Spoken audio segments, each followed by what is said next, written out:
mengapa kru kapal selam KRI Nanggala 402 tak berenang keluar, dan mengapa mereka tak membuka pintu emergensi dan berenang keluar untuk menyelamatkan diri.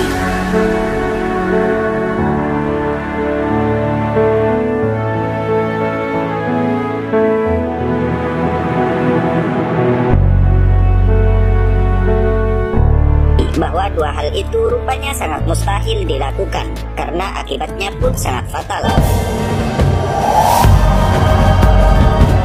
Hal pertama yang harus diketahui adalah kapal selam tidak memiliki pintu emergensi yang bisa dibuka dengan leluasa.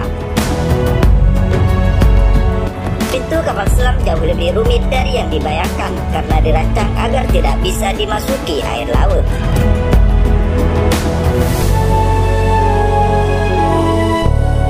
Bagaimana caranya menyelamatkan diri ketika kapal selam bocor dan seluruh badannya kemasukan air?